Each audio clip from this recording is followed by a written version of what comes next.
योग एक्सरसाइज तो सही है, वो तो समझ में आता है, ये नियमित करना भी है, लेकिन इसमें तेल से मालिश करने का क्या संबंध है। अक्सर यह बात दिमाग में बनी रहती है कि हम तेल की मालिश क्यों कर रहे हैं।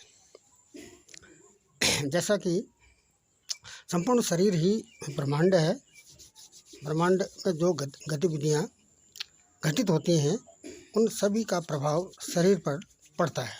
जैसे गर्मी हो तो शरीर में गर्मी का अनुभव होता है। शरीर का टेम्परेचर तो निश्चित रहता है, शरीर का टेम्परेचर घटता बढ़ता नहीं है, लेकिन अपने चारों ओर क्लाइमेट, पर्यावरण, इकोसिस्टम में टेम्परेचर घटता बढ़ता रहता है, जिसका प्रभाव शरीर में पड़ना स्वाभाविक है। आसमान में बादल होने पर शरीर में भारीपन रहता है या दर्द भी महसूस होता है। कहने का मतलब ये है कि शरीर का टेम्परेचर यदि बढ़ जाता है तो उससे शरीर डिस्टर्ब हो जाता है, जैसे बुखार का चढ़ना या अन्य बीमारियां, और शरीर का टेम्परेचर घट जाए तो निमोनिया, टाइफाइड इत्यादि की संभावना रहती है।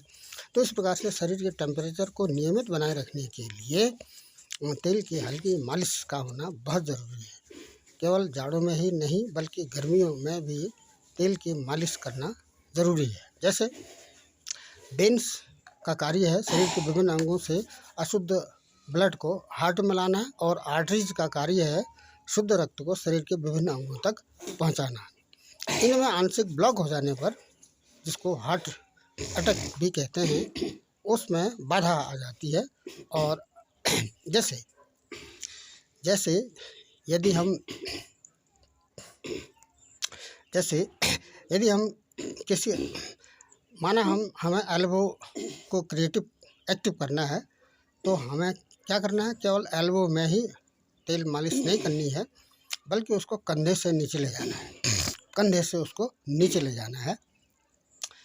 यदि हम किसी स्थान पर थोड़ी देर रुकते हुए दबाते हैं तो वहाँ पर की जो नसें हैं वो नसों में दबाव बन जाता है, और नसें फूली हुई दिखाई देती हैं, और तुरंत छोड़ देने पर नसें अपने प्रारंभिक स्थिति में आ जाती हैं।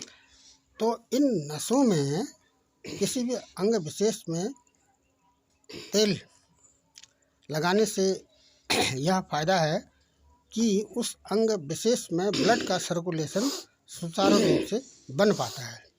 एल्बो हम एक्टिव कर रहे हैं, एल्बो को क्रियाशील किया जा रहा है। वैसे तो योग एक्सरसाइज, किसी भी योग एक्सरसाइज से शरीर के संपूर्ण अंगों पर प्रभाव पड़ता है।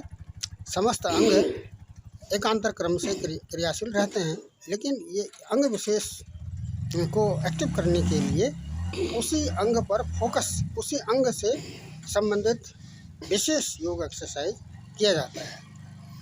ये हम खड़े हो रहे हैं, एक पाँव को दूसरे पाँव की जंघा में टिकाते हुए, इसमें हमने क्या करना है, इस योग एक्सरसाइज में हमने ये जो नी है, हमारा जो घुटना है, उसको क्रिएटिव रखना है, उसको एक्टिव रखना है।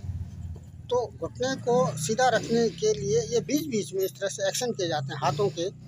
हाथ जब नीचे ला रहे हैं तो पंजे ज़मीन की ओर हैं, और जब हाथ ऊपर ले जा रहे हैं तो पंजे मिले हुए हैं। तो इस तरह की छोटी छोटी एक्स्ट्रा एक्टिविटीज़ संबंधित योग एक्सरसाइज में भी की जाती है, और संबंधित छोटी छोटी एक्सरसाइज का करना भी ज़रूरी है। इस तरह से यदि हम एक पाँव के सहारे खड़े हो रहे हैं तो हमारे घुटनों में शिथिलन ना हो, रिलैक्सेशन ना हो, शिथिलन ना हो, तो इसके लिए हमने बीच बीच में इस तरह की क्रिएटिव एक्टिविटीज़ करनी है। हाथों को कारपेट की ओर ले जाना है नीचे ले जाते समय,